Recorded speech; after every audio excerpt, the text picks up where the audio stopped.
He is a veteran, the kind who once threw himself into gunfire to save his comrades. Today, he was pushed out of his first-class seat, and no one even asked his name.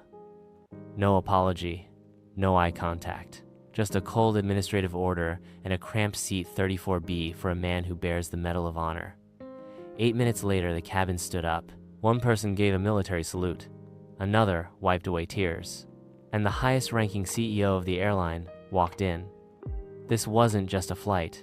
It became one of those veteran stories that forces you to rethink how we treat those who once sacrificed everything.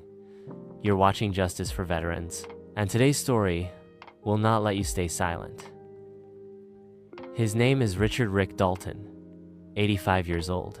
Silver hair, shoulders slightly hunched, one hand gripping a wooden cane worn smooth by time. On the chest of his old khaki coat was something no one should ever overlook: the Medal of Honor from the United States Army. But the gate agent didn't notice.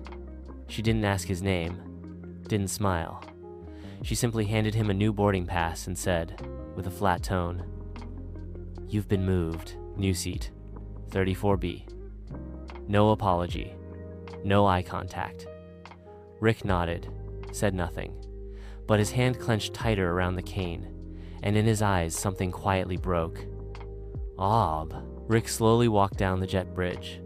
Every step wasn't about aching legs, it was about wounded pride. Seat 1A, first class, was still there. A spacious window seat, already labeled Dalton, but he walked right past it, as if it had never belonged to him. 34B near the back. A middle seat, one side. A teenager with Beats headphones, eyes glued to his phone. The other, a young mother with a crying infant, fumbling with the seatbelt. Rick bent down, tucked his cane under the seat. He sat down and vanished into a crowd that had no idea who he was. No one called him Colonel, no firm handshakes. Yo, Rick sat upright, trying not to brush against either side, but space was too tight. His shoulders wedged between the teen's earbuds and the mother's tired arms. Cheap perfume, hip-hop leaking from headphones, and the baby's cries drilling into his mind like the sirens of war. Rick closed his eyes. Behind those eyelids, the faces of fallen brothers appeared. Helicopters, screams, and then his own sigh. In his hand, the Medal of Honor still gleamed. But no one looked. No one noticed. To the world, was he now just an old man in the wrong seat? At 85, Rick was used to being forgotten. But never had he felt erased like this. His worn shoes didn't fit the cramped legroom. His knees knocked the seat in front with every recline.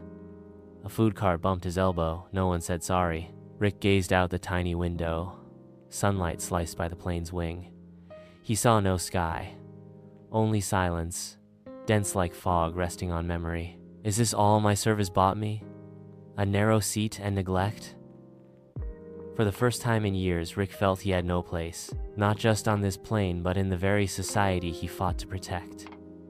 A piercing wail erupted from the baby beside him.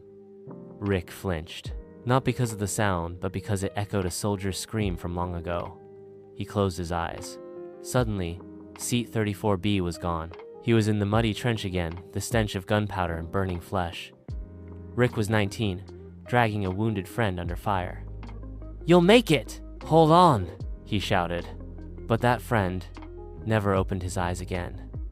A cart's gentle jolt brought him back, but part of him was still in 1951. In his hand, the medal gleamed, but in his heart were faces no one remembered by name.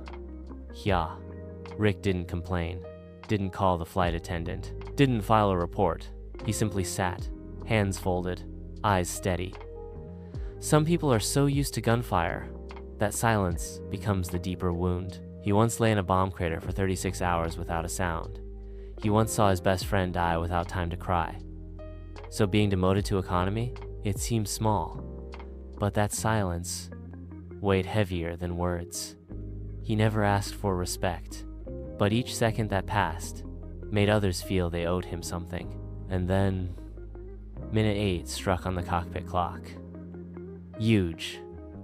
Outside the cabin, firm footsteps.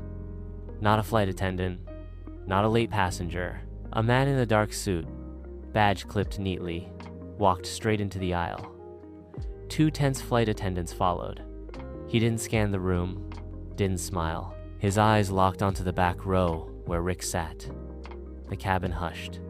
People started to realize this man wasn't ordinary.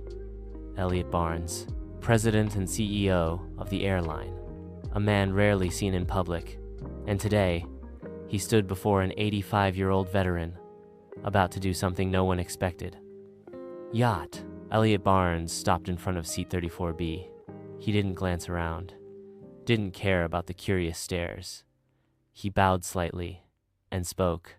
"Colonel Dalton, we made a terrible mistake." Rick looked up. His eyes met the man who led the entire airline. Elliot continued, voice steady, sincere. "You shouldn't be here. No man like you should be treated this way. I'm here to apologize, personally, and if you'll allow me, I'd like to return you to the seat you deserve." The air stopped humming. No whispers, no fans, just silence and growing respect.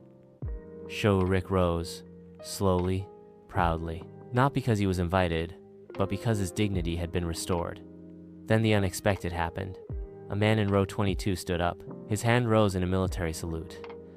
Then a young woman placed her hand on her heart. Then a third, a fourth. The cabin rose as one. Applause, soft at first, then louder, like waves crashing ashore. A flight attendant at the back wiped her tears. Not for the mistake, but because, in that moment, they remembered they were standing beside a hero. Rick bowed slightly, his hand brushing the metal. His eyes still said little, but nothing more needed to be said. Elliot Barnes led Rick toward the front of the cabin. Each step was an unspoken act of amends. Passengers shifted to the side, parting like an honor guard. A flight attendant stood by seat 1A, gently wiping the armrest, adjusting the headrest. On the tray table in front of it, something new awaited. A small American flag, pinned in place with a silver clip. Rick sat down. The seat was wide, quiet, but his eyes didn't focus on the leather cushion. He looked out the window. The sky seemed bluer now. No one had to say, "Welcome back," because in that moment, everyone understood. He had never left, only forgotten until now. As Rick settled in, a soft voice spoke beside him. "Would you like a blanket, sir?" It was Ana Morales, the lead flight attendant. Her face young, but her eyes already brimming. She gently laid a fresh blanket across his lap. No extra words, no drama. On his tray, she placed a cup of hot tea, a packet of sugar, and a tiny silver star pin. Rick looked at her, unable to speak. Anna bowed slightly, voice trembling. "We could never thank you enough, Colonel, not just for what you've done, but for still being here carrying all those memories with you." Rick said nothing. He simply placed his hand over his heart and nodded, deeply. For the first time in years, he felt seen as a human being. Ladies and gentlemen, this is your captain speaking. Everyone expected a weather update. Instead, the cabin went completely silent. Today, we are honored to welcome a very special passenger, a man who once carried the lives of an entire platoon on his shoulders, a man who wears a symbol no amount of money could ever buy, the Medal of Honor of the United States of America. Rick bowed his head a little lower. His hand gently touched the medal, as if reminding himself this wasn't a dream. "We ask you, on behalf of the entire flight crew, to join us in offering our deepest gratitude to Colonel Richard Dalton."